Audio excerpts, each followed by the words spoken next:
मित्रांनो, मी प्राध्यापक नितीन भोंडवे सर. आजच्या या सेशन मध्ये मी आपल्या सर्वांचं हार्दिक स्वागत करतो. विद्यार्थी मित्रांनो, आजच्या या सेशन मध्ये आपण एका अत्यंत महत्त्वाच्या कन्सेप्टवरती चर्चा करणार आहोत. ती कन्सेप्ट आहे कॉम्प्लिमेंटची. स्क्रीनवरती तुम्हाला थंबनेलच्या माध्यमातून समजत असेल की आजच्या या सेशन मध्ये आपण समजून घेणार आहोत की what is complement and types of complement. Complement म्हणजे नेमकं काय आणि कॉम्प्लिमेंटचे प्रकार किती आहेत. हा जो प्रकार आहे हा आपल्याला परीक्षेमध्ये विचारला जाईल का? पर्टिक्युलरली याच्यावरती फोकस करून क्वेश्चन विचारला जाईल का? नाही विचारला जाणार. पण स्कॉलरशिपच्या एक्झाम मध्ये आपण जेव्हा टाइप्स ऑफ सेंटेन्स वरती डिस्कस करतो आणि सगळे टाइप्स डिस्कस करताना पहिला जो टाइप आपला आहे तो आहे स्टेटमेंटचा, म्हणजे असर्टिव्ह सेंटेन्सचा. त्याचं स्ट्रक्चर जेव्हा आपण डिस्कस करतो ते स्ट्रक्चर आहे subject plus verb plus object आणि ऑब्जेक्टच्या नंतर कॉम्प्लिमेंट. मग कॉम्प्लिमेंट म्हणजे नेमकं काय हे बऱ्याच मुलांना माहिती नाही किंवा त्याच्याबद्दल चर्चा करण्याचा प्रयत्नही त्या ठिकाणी होत नाही. आजच्या सेशन मध्ये आपण कॉम्प्लिमेंट वरती चर्चा करणार आहोत. कदाचित परीक्षेच्या अँगलने त्याचा फायदा तुम्हाला होईल का नाही होईल हे माहिती नाही, परंतु तुमच्या ज्ञानात मात्र निश्चित त्या ठिकाणी भर पडणार आहे. चला अधिक वेळ न दवडता आपण आपल्या टॉपिकला त्या ठिकाणी सुरुवात करूया. पहिल्यांदा आपण समजून घेऊया की कॉम्प्लिमेंट म्हणजे काय. तर what is mean by complement? So complement is a word or a phrase which completes the meaning of a verb, preposition or noun. Complement असा शब्द आहे किंवा अशी फ्रेज आहे की जी काय करते, तुमच्या वर्बचा, प्रिपोजिशनचा किंवा नाउनचा अर्थ पूर्ण करण्याचं काम करते. कॉम्प्लिमेंट या शब्दाचा अर्थच मुळात काय? टू कंप्लीट करणे म्हणजे पूर्ण करणे. काय पूर्ण करायचं आहे? अर्थ पूर्ण करायचा आहे. मराठीमध्ये आपण काय म्हणतो माहिती का? विधानपूरक असं त्या ठिकाणी म्हणतो मराठीमध्ये. कॉम्प्लिमेंटचं आणखीन काय काम आहे? Complement is necessary to complete the meaning of the sentence. Complement necessary आहेत वाक्याचा अर्थ पूर्ण करण्यासाठी. आपण त्या एक्झाम्पलच्या माध्यमातून समजून घेऊ की बऱ्याच वेळा सब्जेक्ट आणि वर्बला वाक्याचा अर्थ पूर्ण करणं शक्य होत नाही. अशा वेळेस वाक्याचा अर्थ पूर्ण करण्यासाठी त्यांना काहीतरी मदत लागते, कोणाची तरी मदत लागते. मग अशा वेळेस हे कॉम्प्लिमेंट जे आहे ते वाक्याचा अर्थ पूर्ण करण्यासाठी काय करतं? मदत त्या ठिकाणी करत असतं. मग कॉम्प्लिमेंटचं आणखीन काम काय? Complement adds more information about subject or object. हे फार महत्वाचं आहे. कॉम्प्लिमेंट काय करतं? आपल्याला एक तर सब्जेक्ट बद्दल किंवा ऑब्जेक्ट बद्दल ऍडिशनल इन्फॉर्मेशन प्रोव्हाइड करण्याचं काम करतं. मग हे जे कॉम्प्लिमेंट आहे, ज्यावेळेस त्या सब्जेक्ट बद्दल किंवा ऑब्जेक्ट बद्दल आपल्याला ऍडिशनल इन्फॉर्मेशन प्रोव्हाइड करण्याचं काम करतं, त्याच्यावरून कॉम्प्लिमेंटचे दोन प्रकार पडतात. कोणते? पहिला प्रकार पडतो सब्जेक्टिव्ह कॉम्प्लिमेंट आणि दुसरा पडतो ऑब्जेक्टिव्ह कॉम्प्लिमेंट. मग सब्जेक्टिव्ह कॉम्प्लिमेंट म्हणजे काय, ऑब्जेक्टिव्ह कॉम्प्लिमेंट म्हणजे काय हे आपण समजून घेऊया. पण तत्पूर्वी स्क्रीनवर जे काही आपण सगळं इथं पाहतोय, जे आपण डिस्कस केले ते आपण एक्झाम्पलच्या माध्यमातून समजून घेण्याचा प्रयत्न करणार आहोत. की कॉम्प्लिमेंट काय करते? वाक्याचा अर्थ पूर्ण करण्याचं काम करते. कॉम्प्लिमेंट गरजेचं आहे वाक्याचा अर्थ पूर्ण करण्यासाठी, पण केव्हा? जेव्हा वाक्यामध्ये ऑब्जेक्ट वापरणं शक्य नसेल आणि वाक्याचा अर्थ पूर्ण करणं गरजेचं आहे, अशा वेळेस तिथं जो पर्यायी एखादी फ्रेज येते, शब्द समूह येतो, एखादा शब्द येतो आणि तो वाक्याचा अर्थ पूर्ण करण्यामध्ये मदत करतो, त्याला आपल्याला काय म्हणता येईल? कॉम्प्लिमेंट असं म्हणता येईल. चला आता अधिक वेळ न दवडता एक्झाम्पलच्या माध्यमातून कॉम्प्लिमेंट म्हणजे नेमकं काय हे आणखीन चांगल्या पद्धतीने समजून घेण्याचा प्रयत्न करूया. समोर तुमच्या स्क्रीनवरती तुम्हाला काही एक्झाम्पल्स पाहायला मिळतात. पहिलं एक्झाम्पल आहे आय एम अ टीचर. पहिलं एक्झाम्पल काय? I am a teacher. इथं बघा तुमचा आय सब्जेक्ट आहे, एम तुमचं वर्ब आहे. हे हेल्पिंग वर्ब नाही, इथं त्याचा मेन वर्ब म्हणून वापर केला, त्यामुळे त्याला आपल्याला वर्ब म्हणावं लागेल. ठीक आहे. आता आय एम अ टीचर असं म्हटलं तर टीचर, मी जर फक्त आय एम असं म्हटलं तर वाक्याचा अर्थ पूर्ण होईल का? नाही होणार. बरोबर. म्हणजेच वाक्याचा अर्थ पूर्ण करण्यासाठी मला कोणाची तरी गरज पडली, म्हणून त्यासाठी पर्यायी शब्द काय वापरा? मी अ टीचर. अ टीचर हा शब्द वापरला. आता अ टीचर हे तुमचं ऑब्जेक्ट आहे का? तर नाहीये. ऑब्जेक्ट म्हणजे कर्म, बरोबर ना. कर्म कसं ओळखतो आपण? वाक्यातल्या मुख्य क्रियापदाला व्हॉट किंवा हुमनं प्रश्न विचारल्यानंतर जे उत्तर येईल ते उत्तर तुमच्या वाक्याचं कर्म असणार आहे, ऑब्जेक्ट असणार आहे, ऑब्विसली. बरोबर. मग हे टीचर हे तुमचं ऑब्जेक्ट नाहीये. मग ऑब्जेक्ट नाही पण वाक्याचा अर्थ पूर्ण करण्यासाठी मात्र त्यांनी मदत केली. मग असे शब्द किंवा असा शब्दांचा समूह की जो वाक्याचा अर्थ पूर्ण करण्यासाठी मदत करतो त्याला आपल्याला काय म्हणावं लागेल? कॉम्प्लिमेंट म्हणावं लागेल. पण लक्षात ठेवा, कॉम्प्लिमेंट हे ऑब्जेक्ट असता कामा नाही. ठीक आहे. याचाच अर्थ काय की अ टीचर हे तुमचं ऑब्जेक्ट नसून काय ते कॉम्प्लिमेंट आहे. काय? कॉम्प्लिमेंट आहे. बरोबर. याला मराठीमध्ये आपण म्हणतो विधानपूरक. काय म्हणतो? विधानपूरक. आता पुढे या.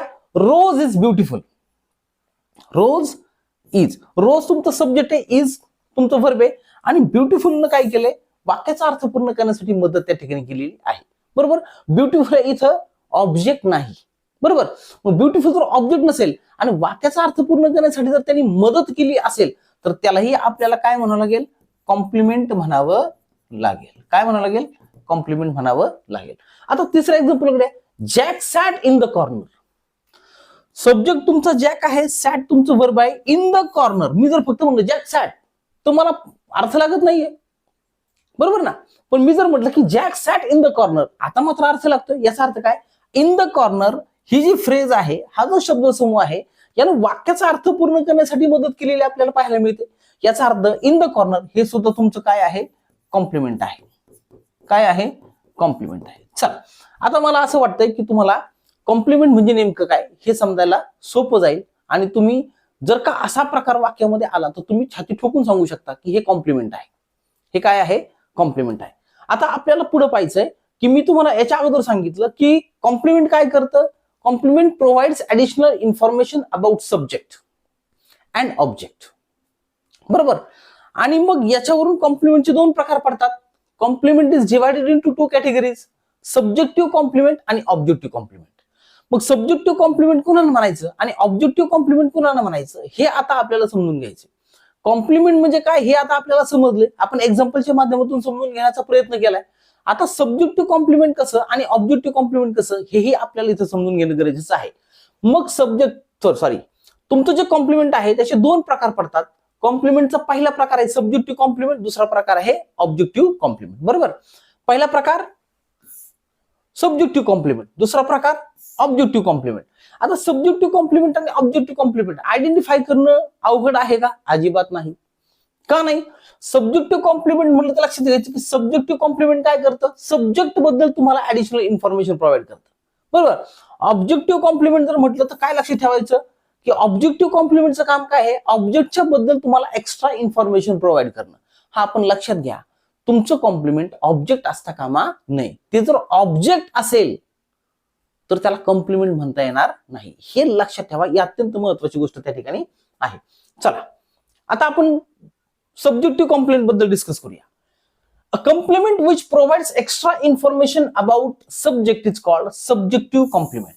फार सुंदर आहे बघा, एकदम सोपं आहे, काही कन्सेप्ट काही अवघड नाहीये. फक्त आपण तिच्याकडे जात नाही, तिला समजून घेण्याचा प्रयत्न करत नाही आणि छोट्या छोट्या गोष्टी असतात त्या आपल्याला अडचणीच्या ठिकाणी ठरतात. मग सब्जेक्टिव्ह कॉम्प्लिमेंट कशाला म्हणायचं, a complement which provides extra information about subject is called subjective complement. की असं कॉम्प्लिमेंट की जे सब्जेक्टच्या बद्दल आपल्याला काय करते, एक्स्ट्रा इन्फॉर्मेशन प्रोव्हाइड करते, that is called subjective complement. Example बघूया, एक्झाम्पलच्या माध्यमातून अजून छान समजून घेता येईल आपल्याला. समोर तुमच्या एक्झाम्पल्स पाहायला मिळतात. रोज इज ब्युटिफुल पहिलं एक्झाम्पल आहे. No doubt rose is the subject of the sentence, is helping verb, बरोबर. And beautiful is complement. Beautiful is not a object, so it is complement. But this complement has provided us extra information about the noun rose. Rose is a subject ना, बरोबर ना. मग या beautiful ला की जे complement आहे ते कॉम्प्लिमेंट काय करते, रोज या सब्जेक्ट बद्दल आपल्याला एक्स्ट्रा इन्फॉर्मेशन प्रोव्हाइड करते आणि म्हणून आपल्याला त्याला काय म्हणावं लागेल, सब्जेक्टिव्ह कॉम्प्लिमेंट. काय म्हणावं लागेल, सब्जेक्टिव्ह कॉम्प्लिमेंट, सब्जेक्टिव्ह कॉम्प्लिमेंट. आता दुसरं एक्झाम्पल बघा, आय एम अ टीचर, बरोबर. No doubt teacher is a complement, teacher is a complement. आता हे टीचर काय करते, आय या सब्जेक्ट बद्दल आपल्याला एक्स्ट्रा इन्फॉर्मेशन प्रोव्हाइड करते. मग अ टीचर हा जर का शब्द आपल्याला आय या सब्जेक्ट बद्दल एक्स्ट्रा इन्फॉर्मेशन प्रोव्हाइड करत असेल तर त्याला आपल्याला काय म्हणावं लागेल, सब्जेक्टिव्ह कॉम्प्लिमेंट. याला आपल्याला काय म्हणावं लागेल, सब्जेक्टिव्ह कॉम्प्लिमेंट. लक्षात घ्या, कॉम्प्लिमेंट असेल तर ते ऑब्जेक्ट असणार नाही आणि ऑब्जेक्ट असेल तर ते कॉम्प्लिमेंट असणार नाही, बरोबर.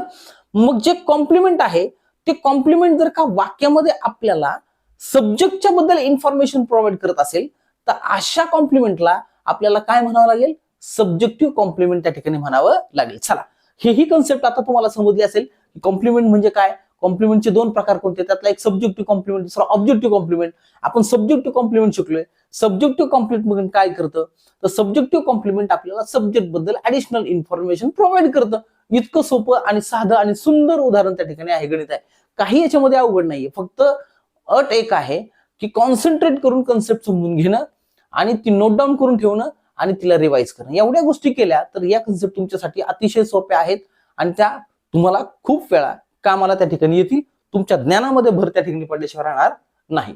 आता पुढचा टाईप पाहूया आपण, ऑब्जेक्टिव्ह कॉम्प्लिमेंट. ऑब्जेक्टिव्ह कॉम्प्लिमेंट काय? ऑब्जेक्टिव्ह कॉम्प्लिमेंट काय करतं बघा. Objective complement a complement which provides extra information about object is known as objective complement. Subjective complement subject बद्दल इन्फॉर्मेशन प्रोव्हाइड करतं. ऑब्जेक्टिव्ह कॉम्प्लिमेंट ऑब्जेक्ट बद्दल इन्फॉर्मेशन प्रोव्हाइड करतं. तुम्ही म्हणता सर मग ऑब्जेक्टिव्ह इन्फॉर्मेशन प्रोव्हाइड करते, ऑब्जेक्टच्या बद्दल इन्फॉर्मेशन प्रोव्हाइड करते. हो ठीक आहे, पण ते ऑब्जेक्ट म्हणून आलेलं नसतं. एक्झाम्पलच्या माध्यमातून लक्षात येईल आपल्या काय, एक लक्षात ठेवा की ऑब्जेक्ट कॉम्प्लिमेंट त्याला म्हणायचं की असा शब्द किंवा असा शब्द समूह की जो आपल्याला ऑब्जेक्ट बद्दल इन्फॉर्मेशन प्रोव्हाइड करतो त्याला म्हणायचं ऑब्जेक्टिव्ह कॉम्प्लिमेंट. एक्झाम्पलच्या माध्यमातून समजून घेऊ. हे बघा, शी कॉल्ड, शी सब्जेक्ट आहे, कॉल्ड व्हर्ब आहे, मीना ऑब्जेक्ट आहे. मीना काय ऑब्जेक्ट आहे. हा आता बघा, शी कॉल्ड हुम, मीना. म्हणजे मीना कोणी तुमचं ऑब्जेक्ट आहे. काय म्हटली मीना ती, अ फुल. मग अ फुल हे तुमचं कॉम्प्लिमेंट आहे. हे तुमचं काय कॉम्प्लिमेंट आहे. आणि हे कॉम्प्लिमेंट काय करते आपल्याला, मीना या ऑब्जेक्ट बद्दल ऍडिशनल इन्फॉर्मेशन प्रोव्हाइड करते. आता मी जर फक्त म्हटलं शी कॉल्ड मीना, ती मीनाला म्हणाली, काय म्हणाली कळते का आपल्याला, नाही कळत. काय म्हणाली ती, अ फुल. बरोबर ना. अ फुल हे कॉम्प्लिमेंट आहे. आणि अ फुल काय करते, मीना या ऑब्जेक्ट बद्दल आपल्याला ऍडिशनल इन्फॉर्मेशन प्रोव्हाइड करते. म्हणून अ फुलला आपल्याला काय म्हणता येईल, objective complement. Objective complement. Objective complement लक्षात आलं. आता दुसरं एक्झाम्पल बघा, BCCI made Shubman Gill a captain. बघा, बीसीसीआय सब्जेक्ट, मेड वर्ब आहे, शुभमन गिल काय ऑब्जेक्ट आहे. बरोबर ना. मग ऑब्जेक्ट आहे, ऑब्जेक्ट बद्दल इन्फॉर्मेशन एक्स्ट्रा कोण प्रोव्हाइड करते, कॅप्टन. बरोबर. मग कॅप्टन काय तुमचं ऑब्जेक्टिव्ह कॉम्प्लिमेंट आहे. का तर कॅप्टन या शब्दानं शुभमन गिल या ऑब्जेक्ट बद्दल आपल्याला एक्स्ट्रा इन्फॉर्मेशन प्रोव्हाइड केली. मग जेव्हा एखादं कॉम्प्लिमेंट ऑब्जेक्ट बद्दल एक्स्ट्रा इन्फॉर्मेशन प्रोव्हाइड करतं त्यावेळेस त्या कॉम्प्लिमेंटला आपल्याला काय म्हणावं लागतं, ऑब्जेक्ट कॉम्प्लिमेंट असं त्या ठिकाणी म्हणावं लागतं. तर विद्यार्थी मित्रांनो, आजचं हे सेशन आपल्याला कसं वाटलं हे मला कमेंट सेक्शन मध्ये कमेंट करून नक्की कळवा. व्हिडिओ जर तुम्हाला खरंच आवडला असेल तर लाईक करायला विसरू नका. माझ्या चॅनलला सबस्क्राईब करा की जेणेकरून तुम्हाला पुढच्या व्हिडिओ लेक्चरचे नोटिफिकेशन सर्वात अगोदर त्या ठिकाणी मिळतील. धन्यवाद.